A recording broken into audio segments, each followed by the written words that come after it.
Welcome, welcome, welcome. Everything's set up here on my end.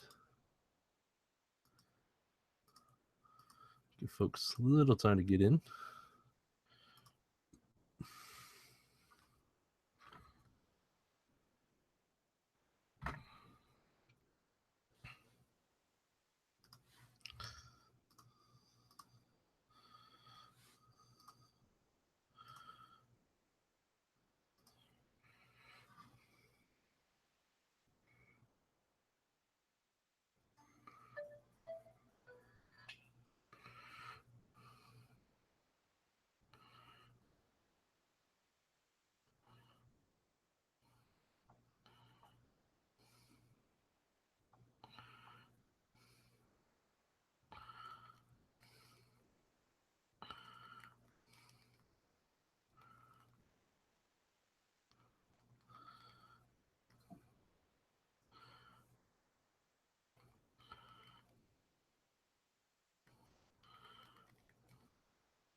What's going on, guys? Give me a second here. Just kind of working my way through sending this stuff out on social networks.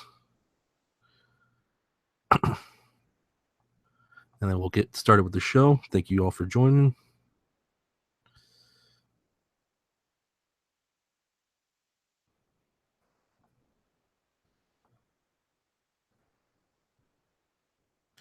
All right, put this bad boy on silent. What do we got here?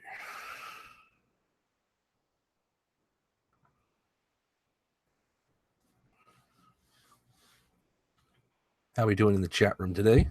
What's going on, Romeo? Yeah, sorry, kind of cutting it short today. It's been a busy week.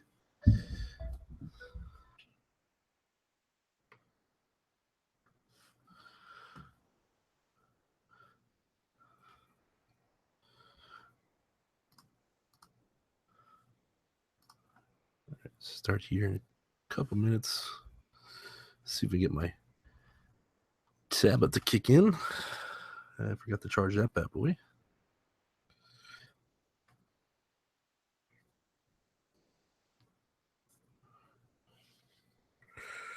Hang tight.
And welcome to another episode of the Berry Report podcast. This is the Berry Report podcast, episode 64 for Thursday, August 24th, 2017. And thank you guys for joining us. We have a jam-packed show today. I don't know what it is about Thursdays all of a sudden. Thursdays seem to be the big news day, or the piling up of news day. Again, just like last week, it seemed like we're going to have very little to talk about for the BerryReporter podcast, and then all of a sudden BlackBerry and BlackBerry Mobile and everybody starts coming in with some stuff to give us to talk about, which is great for us, great for a podcast to talk, especially a one-man podcast, because it gives me more time to talk about, or more things to talk about over a long period of time. So thank you guys for joining us. Thank you for those who are joining us in the BerryReport chat room. You can find that live here on YouTube if you head over to youtube.com/BerryReporter and subscribe to our YouTube channel. You can find that there, and you can chat with us, me on the show. You can chat with other BlackBerry fans and people who are looking to get news as well. So first things first, I want to kind of start off with an announcement. Made it public on BerryReporter earlier this week. You can now find the Berry Report podcast on Stitcher, which is Stitcher is a podcast app available on Android and iOS. You can also go to Stitcher.com on your computer, and you can listen to us there. So you can listen to any future shows and any previous shows. I'm still working on kind of the old shows from way back when, but until now, you can listen to anything that's been recent on YouTube, anything that's been recent. So now that just gives you another way to listen to the Berry Report podcast. Now you have, iTunes, you have Google Play Music, you have the podcast tab. You also have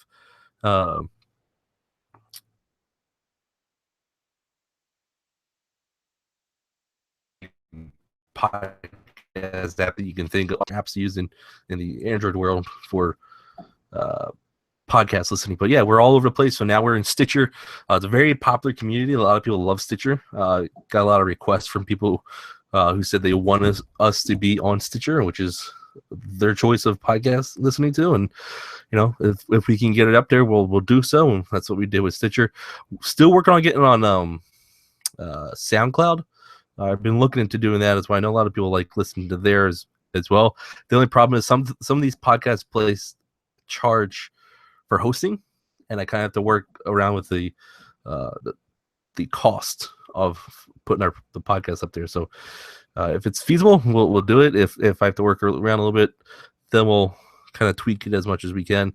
But nonetheless, Stitcher.com or Stitcher, the application, you can go ahead and find us there and listen to us. If you don't catch the show live, or if you're not looking to listen to the show on YouTube or watch the show on YouTube, I know personally I like to listen to a lot of podcasts, audio only, on my car rides to work, or if I'm going on a trip or anything like that. If I have a long car ride, I'll throw on a couple of good podcasts and just listen to them, and it's really, really relaxing to get through. But so that's kind of the kind of behind the scenes news that's going on for this week. Nothing really too big for BerryReporter. Other thing, so last week we started the rebooted kind of the BBM channels of the week posts. So what I do, or if I get, some people will reach out to me, or I'll go look for BBM channels that I can find that are interesting, have good topics to them, have interesting topics to them, or have just overall great BBM channels. I still love BBM channels. I think they're a great place to discover things, great place to discover new places to visit, new things to try, anything. If you have a BBM channel, feel free to send me an email, brad@BerryReporter.com, and I'll get your BBM channel up and running on the site. So you get a little bit of publicity on your end, you get a little recognition on your end, and people can help find you that might not have known about you. But so last week we had Daily Adventures in Friendly Manitoba, which is a Providence in Canada. It's a really great BBM channel that focuses on Manitoba area. They take a lot of great pictures in the air for the area of things that are going around. So if you want to kind of see a sightseeing area of somewhere that's not your area, Go check it out. The channel ID is on BerryReporter.com. So go find the post on BerryReporter. You can find the channel ID. But yeah, definitely really cool BBN channel. Did a nice little write up about it. Definitely go check that out. So let's kind of get on with the news that's been going on for this week, and we'll pretty much give you kind of recap. We'll go through kind of the Sprint news, some of the updates that have been coming out. We'll also chime in on BlackBerry Key 1 and Android Oreo. We'll also talk about iOS 11, getting ready for and how it's going to impact BlackBerry enterprise applications, and some of the announcements with the BlackBerry Key 1 and other cool things like that. So let's dive right into it for the show. So it looks like Sprint is in the process. Looks like they started doing so last night or yesterday. They're rolling out the AAN 982 update for the BlackBerry Key 1. Now, if you kind of remember back to Saturday or late last week, we kind of got word that a lot of Sprint users for the BlackBerry Key 1 were noticing that there were issues with the BlackBerry Key 1 on Sprint having some bloatware issues. Now, if you don't know what bloatware is kind of unwanted applications that are on your device or unwanted software that's on your device. And this used to be a kind of a big thing in the past, back older phones for that matter. Recently, it hasn't really been too big, and if they carry, it's pretty much with this phone carriers, and if they do give you bloatware, it's either A, removable, or B, it's not too much to really care about. For instance, I have AT&T. If I were to go buy a AT&T device that's not like an iPhone or an AT&T Android device, it's going to come preloaded with my AT&T app, which is a place where you can go manage your bill, which is kind of useful for people who like to manage their bill on the go. And there's other like insurance apps that you can get, and so but AT&T doesn't really do it too bad anymore. They used to be pretty heavy on the bloatware, but recently they haven't really done so. But with the Key 1, they kind of started going heavy on the bloatware on this device, and they have what's called Sprint Mobile ID.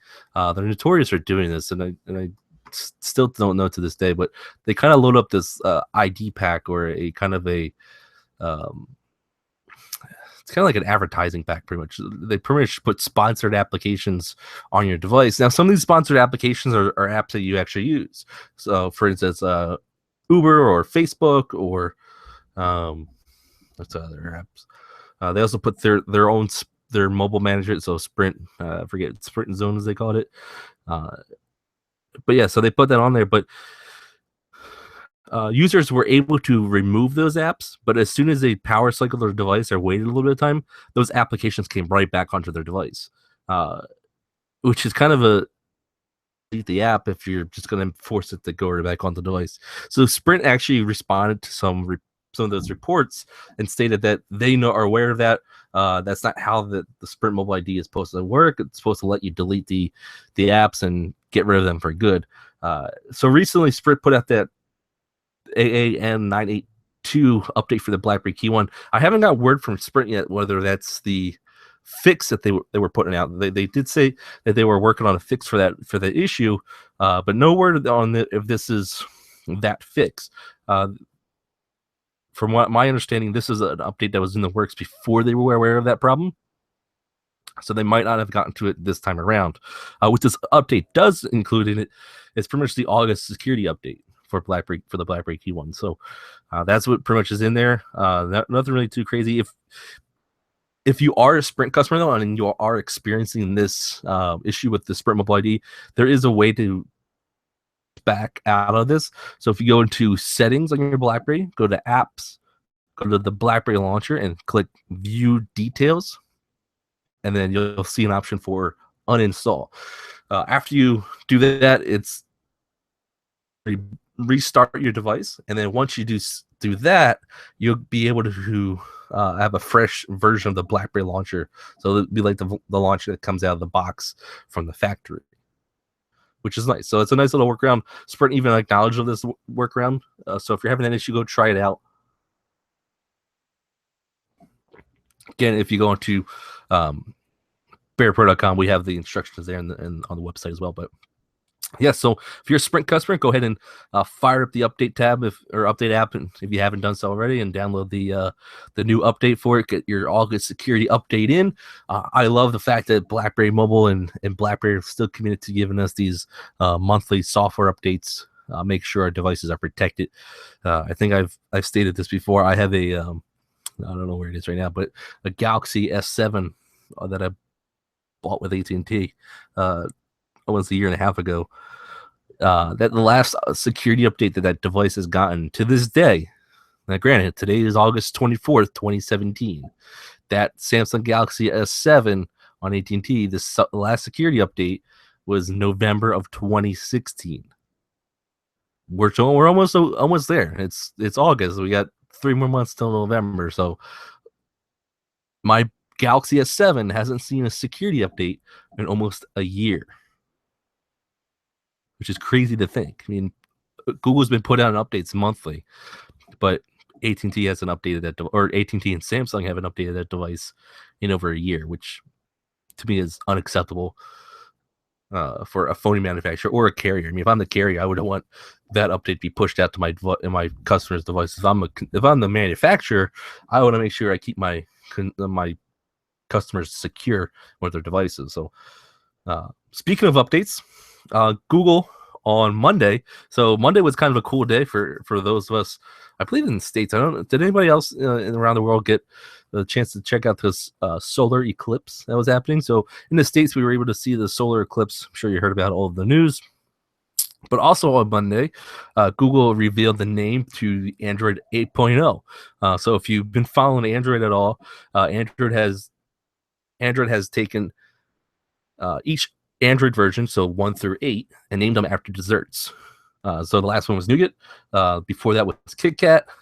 It was lollipop, or sorry, there was nougat, marshmallow, Kit Kat, lollipop, and I forget the ones there before. But they've been kind of going the dessert trend. So with OS 8.0, they decided to call Oreo, which makes perfect sense. I really love the name for this. Oreo makes tons of sense for the next version of Android. And a lot of folks are wondering if that update was going to come to the BlackBerry Key 1, and that is confirmed from BlackBerry Mobile. We have reached out to BlackBerry Mobile. They stated that the BlackBerry Key 1 will be getting the Android O. We don't know when, so that's something that's still in the air. There's still no timetable for Android O, but we'll probably see it. I don't want to give any time frames. These are unofficial time frames.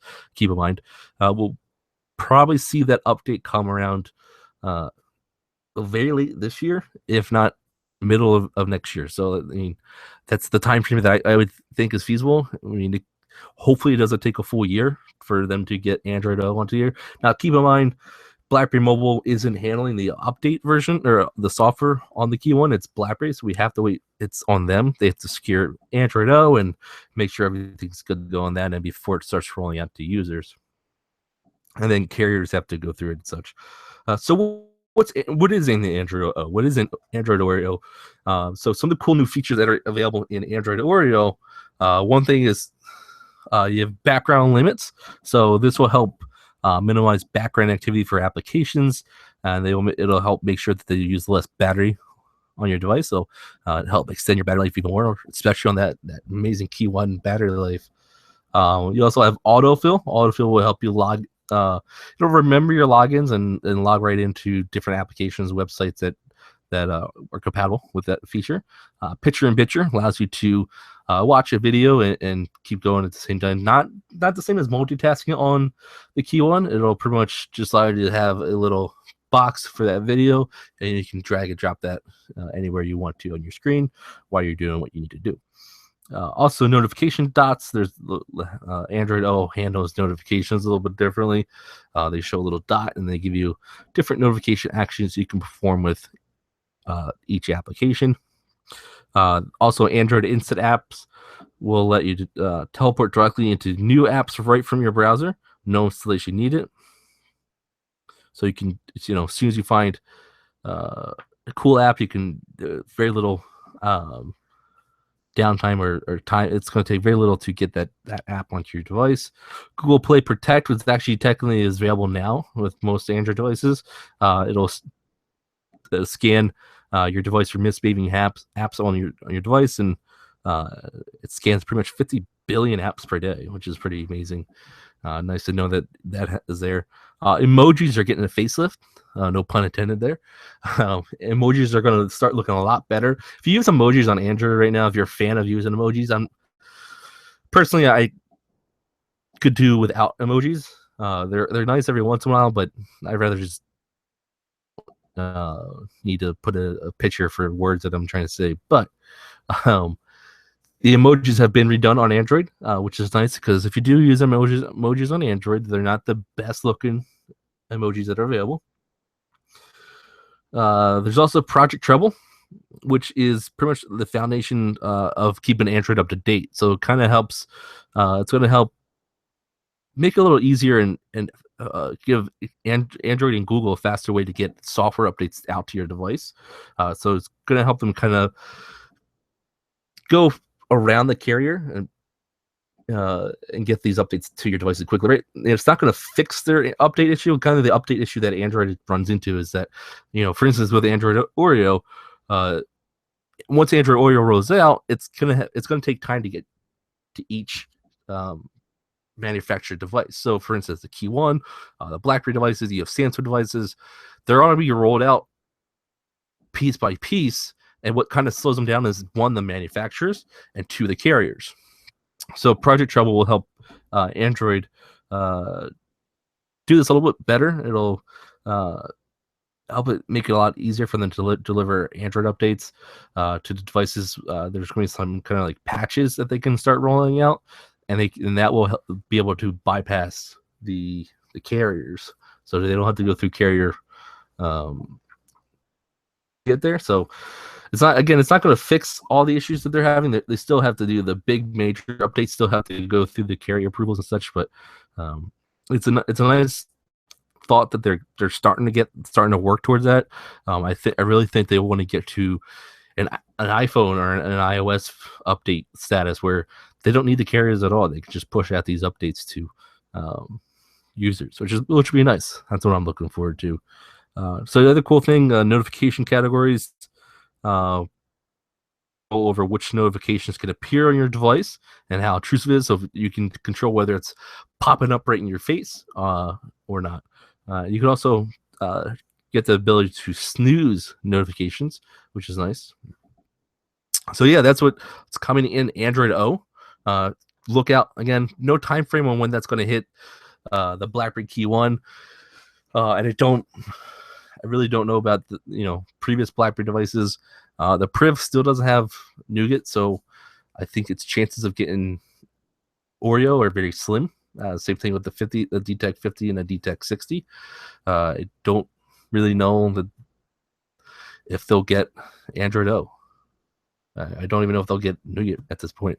They haven't got it either way. So, but have faith.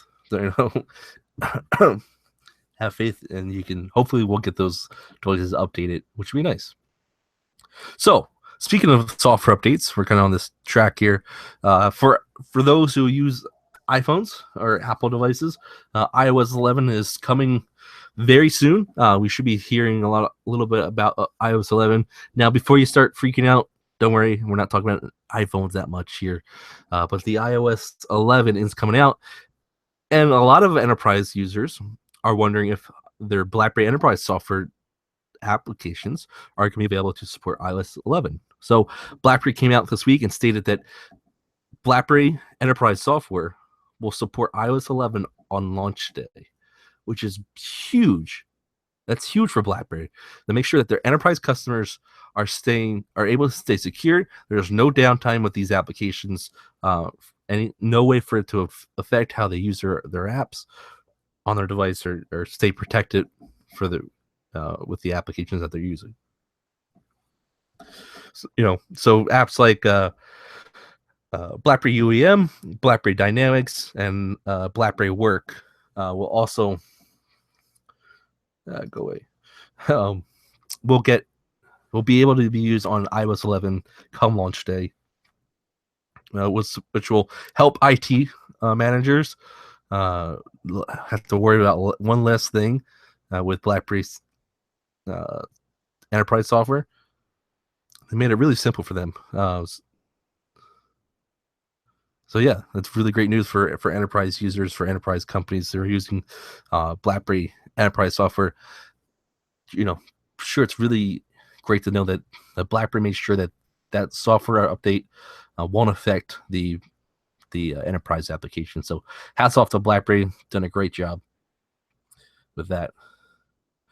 So back to the key one. So today,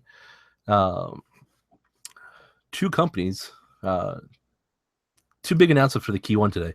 So the BlackBerry key one is now available is going to be available soon in Chile. Give me a second here to get some details on that. And then it's also going to be available on here in the States via AT&T. So, which is huge news. So let's go back to the Chile update. It's going to be available starting very soon. That's right. We don't. I was wondering if they had a release date or not on that, but the BlackBerry Key One is coming very soon to Chile. It's going to be available via Movistar and Falabella, which are carriers over in Chile, and they're going to be offering the BlackBerry Key One over there. So early September, what we're hearing, which is nice. And so the other portion, the other news for the Key One today is folks here in the U.S. So the folks here in the U.S., if you're looking to get the Key One, you only have three options. You have buy it unlocked from Amazon, buy it unlocked from Best Buy, or buy it from Sprint right now, locked to the Sprint network. So now we have a new option in the States. AT&T has announced that starting September 1st, the BlackBerry Key One in Space Black will be available to AT&T customers, both consumer customers and business customers as well. Really great news. If you're looking to pick up the BlackBerry Key One on AT&T, you can pick it up via their AT&T Next program. It's going to be $16.67 a month, so about $17 a month over 30 months, and you can have a new BlackBerry Key One. It's not going to be the silver version, so it's not going to be the silver up top. It's going to be the all blacked out version. Now, keep in mind, this isn't the limited edition BlackBerry Key One version, so it's not going to have the 64 gigs of internal memory. It's not going to have the 3 gigs of RAM.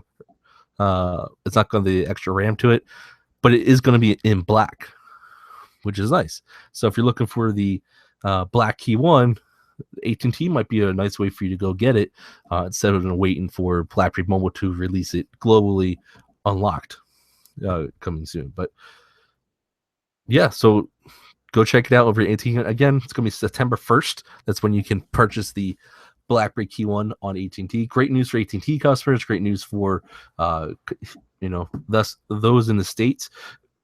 Now, a lot of people started freaking out and started losing hope that other carriers were going to start rolling out the BlackBerry Key One. Sprint did have a little exclusiveness to the BlackBerry Key One. It wasn't made wasn't made a public exclusiveness, but they did have some kind of exclusive deal with BlackBerry Mobile to have the Key One come to them first, and for a month or so. So now you should start seeing other carriers announce the BlackBerry Key One. I mean, we have Sprint now, we have AT&T now. T-Mobile, will they get the BlackBerry Key One? I think they will eventually. I think we'll see that by the end of the year. We'll see the Key One come to T-Mobile by the end of the year. Same thing with Verizon. Verizon, very interesting. Verizon has a lot of BlackBerry customers still. They have a lot of loyal BlackBerry customers still. They have, they were one of the 3 carriers to release the PRIV back a few years ago. They had AT&T had it, Verizon had it, and T-Mobile had it for a bit. And Verizon and AT&T were actually two of the carriers that held on to the Key One or to the PRIV for a very good amount of time. I think up until early this year, you could buy a PRIV in Verizon and AT&T. So AT&T having it, that should signal to the other carriers, or signal that the other carriers will start releasing these devices. I know BlackBerry Mobile really and TCL really are dying to get this device into as many customers' hands as they possibly can. So I doubt that they're just, I doubt that they're taking no for an answer. So if they go to the carriers and say, "Hey, would you like to sell our device?" and the carriers say no, they're not just going to say, "All right, see you later." They're going to, all right, why don't you want to sell it? Here's the reason why you should sell it.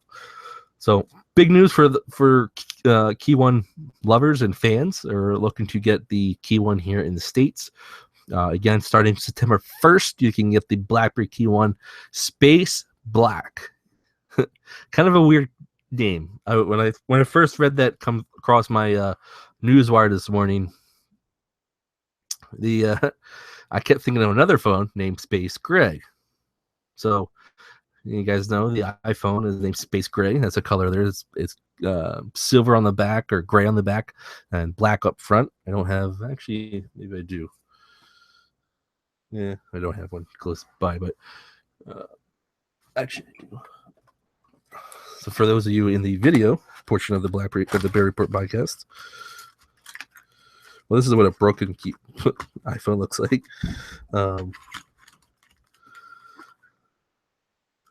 This is one that I'm working on right now. So it's black on up front and gray on the back. And this is how much I love my iPhones. Broken. But yeah, so the iPhone is called the iPhone, whatever model it is, in Space Gray. They stopped naming that for the 7, I believe. But the Key One now for AT&T is now named Space Black. So it's gonna have to train myself to say a little bit differently, but nonetheless, cool color. I really love it in black. I did notice though that AT&T threw their AT&T logo on the back of the device, which I hate. I personally hate when carriers put logos on the back of the device. Like, for instance, I have 2 Z30s. One is black, one is white. The thing I hate about the black one is the logo of Verizon on the back of it. I hate that it's there. I always wish they could just peel those things off or scratch them off. I forget what device I tried doing that on. I think it was like the Q10 that I tried doing that. Tried scratching off the logo for Verizon, and it didn't work too well. Scratched at the housing pretty much, but nonetheless, the Key One coming to AT&T September 1st. Go get it.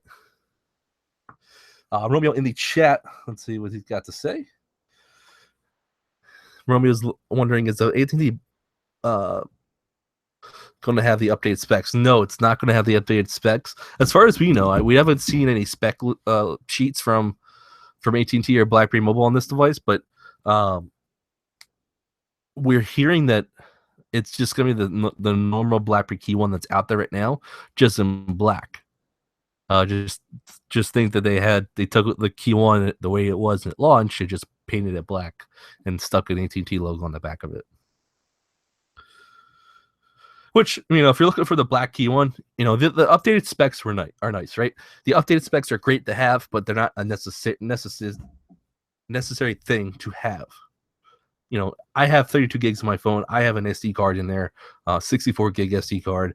You can put up to 2 terabyte SD card into this thing, and it'll work fine. Solves my storage issue, right? The extra gig of RAM is nice to have, but you don't really need it. This past week, the Note 8 was announced, right? The Note 8 has 6 gigs of RAM to it, but as I was talking with some friends of mine, you're not really going to notice the extra gig of RAM. You might notice 6 gigs of RAM. I'm sure you will notice that, but having an extra gig of RAM, you really won't notice it too much unless you're, now able to run one more app at the same time. But yeah, the extra, the better updated specs will probably not be on this AT&T device. We could be wrong, but we haven't seen any official spec sheets or anything like that for the Key One on AT&T, but from the what we're hearing through the channels, that device for the AT&T is not the updated version. But yeah, I mean, I wish it was, but the fact that it's not a deal breaker. Should still go buy it. Go buy the BlackBerry Q1 on AT&T when it's available. I mean, it's a great device. So Romeo in the chat again, he asked, do you feel that BlackBerry phones are worth a payment plan? He usually buys his BlackBerry devices unlocked and say they carry payments for the really expensive phones like iPhones and Samsungs. I think it's a personal preference. If the nice thing about the payment plans for the carriers is that they are, if you want to look at them from a financial standpoint, right? Most of them are usually interest free. So if you're going to go buy, say the BlackBerry Q1 or buy the BlackBerry Priv or an iPhone or Samsung device, you're going to buy it from Samsung or BlackBerry Mobile unlocked. You're probably not going to give them $600 in cash, right? You're going to put that on a credit card of some sort, maybe a debit card if you're going to do so. But most of the time, you're going to put on a credit card. You're going to obtain interest on that. So you're going to be paying more for that device over time with your credit card. So another thing about the payment plans for the carriers is there's no interest to them. You don't pay anything extra through interest. Now, there are some carriers that do make you pay a little bit more money. For instance, AT&T. They're perfect examples of that. So let me whip out the handy dandy calculator here. Do.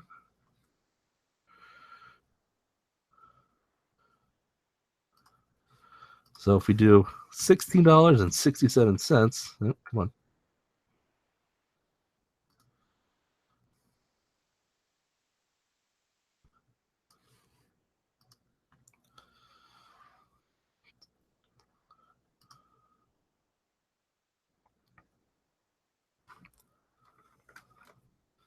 So there it goes. For some reason, calculator it's freezing up there. We times that by 30 months. Actually paying $500 for that, which is a little bit cheaper. But if you take, like, for instance, the Priv that I purchased on AT&T, the full retail cost that they were charging me or making me pay the payment plan for was about $700. So sometimes you pay a little bit extra in those payment plans anyway. So again, it's a personal preference. I prefer buying my devices unlocked directly from the manufacturer because you kind of avoid a couple of things, right? So for instance, if I get a BlackBerry Q1 on AT&T or Sprint right now, I'm subject to their update periods. For instance, I was just talking about the Galaxy S7 that I have. The Galaxy S7 hasn't gotten an update, probably because AT&T has been dragging their feet on the update process. The same thing with these August updates that are rolling out for the Q1. I got my August update 2 weeks ago, pretty much, where Sprint's now just getting it. Rogers is just getting it. Other carriers around the world are just getting these security updates rolled out to their customers. Again, what's 2 weeks? Not too much of time, but if you're talking security, you want to get these updates as quickly as possible. The other thing we were talking about with Sprint is the bloatware. So if you buy these devices unlocked, you're not subject to have any of these carrier applications on your device. You can choose which ones you want to get on your device instead of being forced to do so with devices that are locked to the carrier. So again, it's a personal preference whether you should do a payment plan for these devices. If it's easier for you to pay it that way, go do it. Some people wait for these carriers to get these devices because it's easier to pay for them on your cell phone bill than it is just to go out and pay $500 for these devices. So yeah, if it's for you, go for it. So back to the topic list. So the other big news today, this is kind of the last bit of news today. BlackBerry is getting ready to announce, according to sources, that a secure OS licensing deal with smartphone makers that will bring its secure Android OS to other manufacturers. Now you're probably thinking, wait, this is already happening. Not entirely.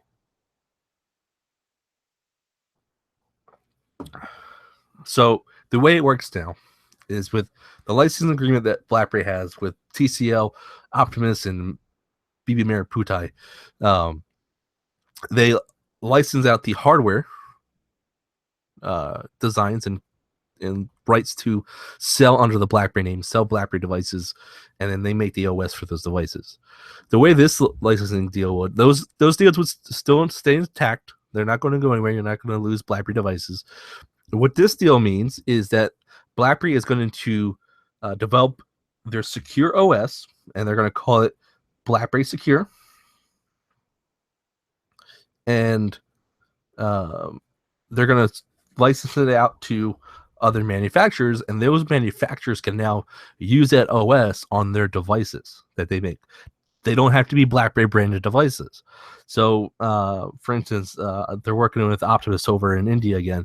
Optimus could come out and say, here's our new Optimus phone with the BlackBerry Android OS on it.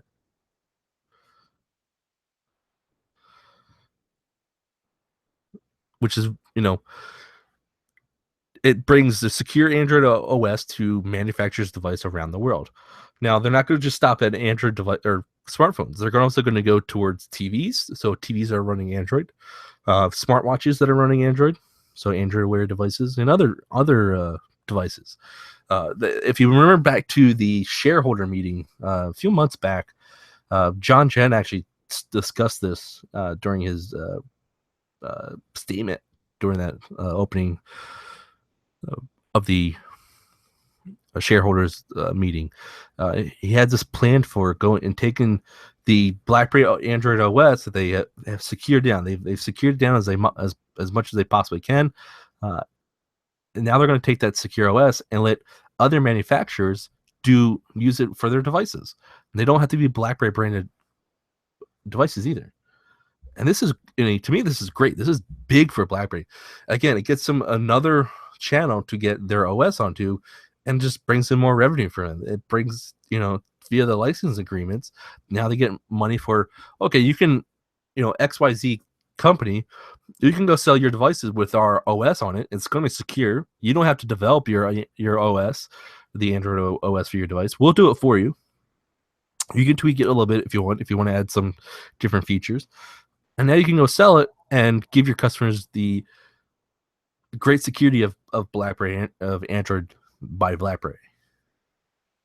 It's to me, it's a great concept. It's a win for the manufacturers. Like I said, now the manufacturers don't have to develop their OS for Android. A lot of these companies, manufacturers, they tweak the Android OS a little bit to fit their devices or fit their core values, or whatever. For instance, Samsung has TouchWiz, and they put TouchWiz on their devices. LG has their own flavor of Android.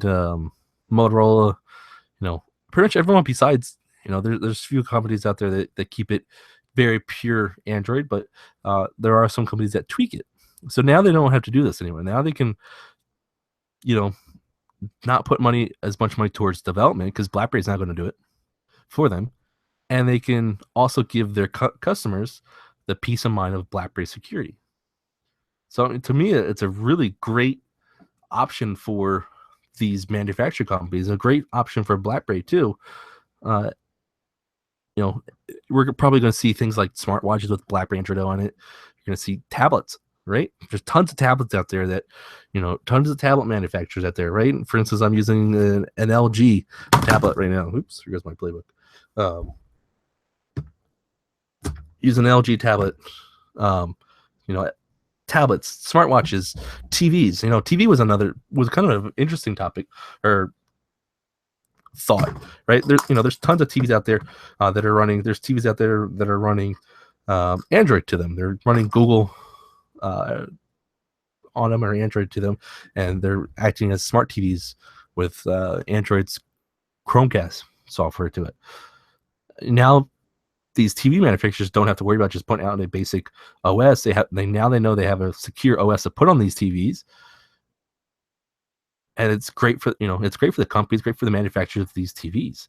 So it's a really big. Again, this announcement hasn't been official yet. BlackBerry hasn't really made this announcement yet, but we do know that it's coming. We do know that they're getting ready to announce it soon. We don't know when, but. And the other kind of tidbit that we found out that from Alex Thurber, he pretty much stated that BlackBerry is very content with the manufacturer partners that they have right now for BlackBerry branded devices. So TCL, BB Mariputa, and Optimus, those three BlackBerry branded licensing partners, they're content with them. They're not looking for any more. So those are the manufacturers that you're going to see BlackBerry devices from, for a while now. And then they're going to partner with other manufacturers and provide Android OS for their devices. And another way you can look at this, BlackBerry is allowing themselves to kind of win money off of this both ways, for both non-secure Android devices and secure Android devices. So think about it. You have the Android OS from BlackBerry that they're going to license out to these companies. They're going to be secure now. You also have the enterprise side of BlackBerry, right? So BlackBerry offers enterprise software, UEM. Companies can manage devices, can now manage and help secure non-secure Android devices. So now they're making money off of both non-secure and secure Android devices. I really love this move for BlackBerry. I love this move for the company, and just shows how well they're really great thinking on their part. Hey, there might not be a lot of companies that are looking to sell BlackBerry branded devices, but I'm sure there's a ton of companies out there that would love to sell their device, their branded device, with our secure OS. Which is, love it. And now, before a lot of you start getting excited, this doesn't mean anything about BlackBerry 10. I know there are some people who are commenting on these stories that, oh, this means BlackBerry 10's coming to secure devices, or BlackBerry 10's going to be. It's very unlikely that BlackBerry 10 will be part of this concept.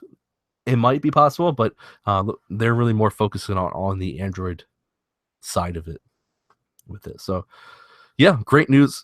Stay tuned for more details on that when we get official word from BlackBerry. We'll put that out there. But it's nice to know it's coming, and really excited for it. Can't wait to have my BlackBerry TV or BlackBerry. I use an LG Watch Sport. I would love to have BlackBerry OS on there. It'd be great to have in there. So that's pretty much it for this week's news. Now I kind of want to touch base on next week's podcast. Next week's podcast will probably be audio only. What that means is there will be no live feed for next week's podcast. You'll probably only hear the audio, or be able to listen to the audio via your favorite podcast apps. And like I said, Stitcher. We're now available on Stitcher. Go check us out. You can find us on iTunes. You can find us on Pocket Cast. There's tons of different apps that we're available on. So next week, again, no live show. That'll just be an audio only. I have things to do for work that it's going to interfere with doing a live show, and it just makes it easier for me just to do an audio version. So stay tuned for that. The week after that, we'll be back to our normal, regularly scheduled program, Thursday 9:30 for the live show, unless otherwise noted. But yeah, no live version for that. Stay tuned for the audio version to hit the airwaves. If you do listen to the show on a podcast app, can you do us a huge favor? Go ahead and just like and subscribe, or like and comment or review on those applications. It helps this show get discovered by other users that are using that same application. So more people like and comment on the Bear Report podcast on iTunes or Stitcher or podcast or Pocket Cast or Google Play Music, the more that gets bumped up into their favorites, or their check this out podcast, or the noteworthy section of the of the application or the podcast library. So it helps us get discovered, and it just, it's good for the show. We would love to bring more and more listeners onto the show and more people to hear the news about BlackBerry.